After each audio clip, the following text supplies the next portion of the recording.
Hello बच्चों, let's take a given question. The question says a body is thrown vertically upward with velocity u. The greatest height h to which it will rise is option A u by g, option B u square by 2g, option C u square by g, option D u by 2g.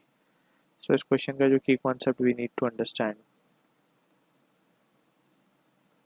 is the concept of equation of motion, and basically we will say कि equation of motion की जब हम बात करते हैं so it is applicable for constant acceleration case. जब body के अंदर कांस्टेंट एक्सेलरेशन होगा तभी हम इक्वेशन ऑफ मोशन को अप्लाई कर सकते हैं, वरना नहीं. ठीक है.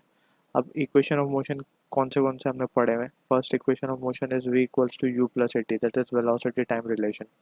सेकेंड इक्वेशन ऑफ मोशन हमने पढ़ा displacement time relation, s is equals to u t plus half a t square. Third relation हमने पढ़ा है v square is equals to u square plus two a s, that is velocity displacement equation. ठीक है. अब यहाँ पे a constant अगर होगा so we can apply this equation of motion.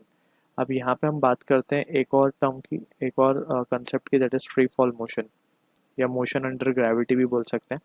So free fall motion में हम देख सकते हैं कि बॉडी के ऊपर acceleration due to gravity g लगता है नीचे की तरफ, और ये g जो है एक कांस्टेंट वैल्यू है, दैट इज 9.8 मीटर पर सेकेंड स्क्वायर की वैल्यू होती है.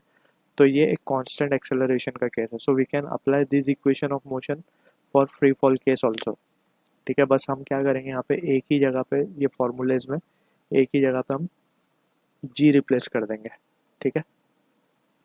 अब यहाँ पे हम देख सकते हैं फॉर द सिचुएशन गिवन हमें बोला गया a body is thrown vertically upward. Let's say ये हमारी कोई बॉडी है, हमने इसको ऊपर थ्रो किया विथ वेलोसिटी u.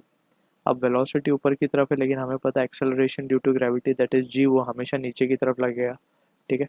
तो क्या होगा, बॉडी की स्पीड कम होती जाएगी ऊपर की तरफ, कम होते होते होते होते होते होते होते एक फाइनल पॉइंट ये अटेंड करेगा यहाँ पे, जहाँ उसकी फाइनल वेलोसिटी ज़ीरो हो जाएगी, जहाँ उसकी final velocity will become zero. Initially हमने उसको यू से फेंका था, लेकिन फाइनल वेलोसिटी एक मैक्सिमम हाइट तक जाके उसकी क्या हो जाएगी, ज़ीरो हो जाएगी. ठीक है. तो हमसे पूछा गया मैक्सिमम हाइट वो कितना जा सकता है, वो गिवन है हमें h. Let's say this is the maximum height, वो जितनी जा सकता है वो गिवन है h. सो हमसे पूछा गया कि h की वैल्यू क्या हो सकती है मैक्सिमम. तो for that we can say अगर हम इक्वेशन ऑफ मोशन में देखें तो हमें h बेसिकली कैलकुलेट करना है. So by third equation of motion that is v square is equals to u square plus two a s की अगर हम बात करें तो इस एक्सप्रेशन को हम किस तरीके से लिख सकते हैं. फाइनल वेलोसिटी हो गई है ज़ीरो, इनिशियल वेलोसिटी है यू स्क्वायर. अब अगर हम ध्यान से देखें एक्सेलरेशन जैसे हमने बात की कि a को हम g से रिप्लेस कर देंगे, और s यहाँ पे क्या है हमारा h, डिस्प्लेसमेंट क्या है बॉडी का, कहाँ से कहाँ जा रही है वो, ये पोजीशन से ये पोजीशन तक डिस्प्लेसमेंट कितना हुआ, h हुआ. यहाँ पे हम h लिख देंगे, और यहाँ पे हमने नेगेटिव साइन क्यों लगाया, बिकॉज हम देख सकते हैं acceleration due to gravity is acting in the downward direction. ठीक है.